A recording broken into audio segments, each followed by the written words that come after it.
लगातार महिला आरक्षण को लेकर भाजपा पूरे भारत में महिलाओं के सम्मान की बात कर रही है, महिलाओं के फेवर में आरक्षण लेकर आई है। किस तरह से देखते हैं आप एक महिला विधायक के नाते? अच्छा, आरक्षण तो माननीय राजीव गांधी जी ने दिया था, और जिस दिन दिया था उस दिन भाजपा ने किस तरह से विरोध किया, इससे एक बार आप डीप में जाके पता कर लेना। ये झूठ बोलने की राजनीति करते हैं। आज महिला आरक्षण, हमारा जो मैनिफेस्टो हुआ, 50% आरक्षण देने का काम कांग्रेस सरकार करेगी आगे। और जो अभी तक जो आरक्षण हम सभी महिलाओं को मिला 33%, ये राजू जी की देन है, ये कांग्रेस की देन है। इसमें भाजपा का कोई रोल नहीं है। सरकार बाद में आ गई, उससे क्या होना करना है। नींव किसने रखी थी? नींव तो राजू जी ने रखी ना। सोनिया जी ने धन्यवाद दिया कि आज मेरे पति का सपना साकार हुआ। आप नहीं जानते इस बात को। और ये कहते महिलाओं का सम्मान हम करते। आप मुझे ये बताओ, आपके इस कैमरे का माध्यम से मैं ये पूछना चाहती हूँ, क्या मणिपुर में महिलाएं नहीं थी? जो महिलाएं, जिन महिलाओं को जिस तरह से जो कृत्य किया गया, हमें बोलने में भी बड़ा दुख हो रहा। हमने उस दृश्य को देखा है। उन मणिपुर की महिलाओं के साथ जिस तरह की जो घटना घटी, वो दिल दहला देने वाली घटना थी। क्या इन भाजपा को और देश के प्रधानमंत्री को ये चीज़ें नहीं दिखी? क्या उनके ऊपर एक्शन लेना चाहिए कि नहीं लेना चाहिए? और ये करते हैं महिला सम्मान की बात। कौन सी महिला सम्मान की बात? आज मध्य प्रदेश में महिला रेप में मध्य प्रदेश 1 नंबर पे आ गया था, आपको भी पता होगा। पिछले समय युवा बेरोजगार में मध्य प्रदेश 1 नंबर पे आ गया था। किसान आत्महत्या में मध्य प्रदेश 1 नंबर पे आ गया था। बताओ आप।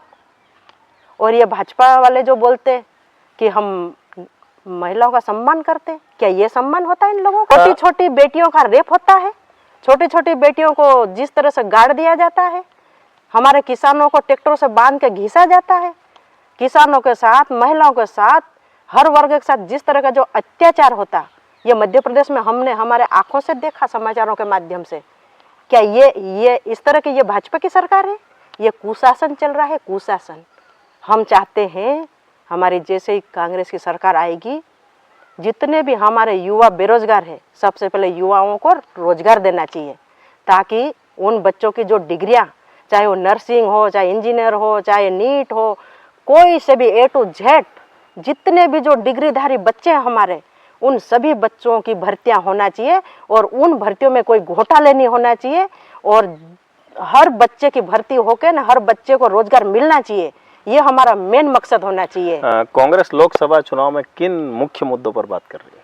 देखिए, कांग्रेस जिस तरह से जो मैनिफेस्टो बनाया, उसमें निश्चित युवाओं को ध्यान में रखा, महिलाओं को ध्यान में रखा। कांग्रेस की सरकार राहुल जी की बनेगी तो सबसे पहले युवाओं की भर्तियां करेंगे, नौकरी लगाएंगे, महिलाओं को 50% आरक्षण देंगे, युवा न्याय योजना, नारी सम्मान न्याय योजना, श्रमिकों को भी ध्यान रखा। उसमें सबसे जो हमारे मेन है, हम श्रमिकों का बहुत मान सम्मान करते हैं। श्रमिकों को भी ध्यान में रखा है।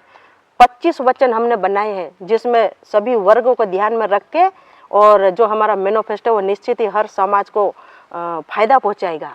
रतलाम लोकसभा की बात करें तो क्या उम्मीद है आपको कि रतलाम में भाजपा बाजी मार जाएगी या भूरिया जी फिर से दिल्ली जाएंगे? नहीं, देखिए, जब हम रतलाम की बात, संसदीय क्षेत्र रतलाम की बात करते हैं, तो आपके इस चैनल के माध्यम से हम ये बता देते हैं कि जब हम इस संसार में ही नहीं आए, हम पैदा ही नहीं हुए, तब से लेकर भूरिया जी और भूरिया परिवार कांग्रेस का परचम लहरा रहे।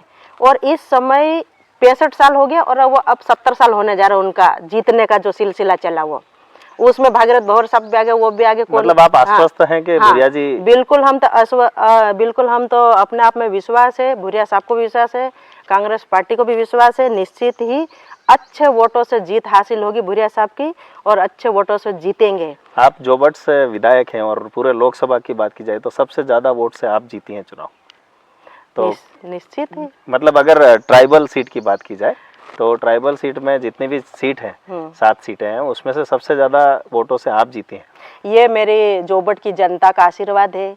और निश्चित ही अभी मैं मीटिंग पे मीटिंग ले रही हूँ। हर ब्लॉक में जा रही हूँ, गांव में जा रही हूँ, फलियों में जा रही हूँ, कार्यकर्ताओं से संपर्क कर रही हूँ और मेरी जोबट विधानसभा की एक एक जनता से अभी भी अपील कर रही हूँ कि जिस तरह से हमने विधानसभा में 38,700 से जो हमने लीड ली, तो मुझे पूरा विश्वास है मेरे कार्यकर्ता, मेरी जनता 40,000 पार करेगी और भूरिया साहब को अच्छे वोटों से जीत हासिल करवाएगी।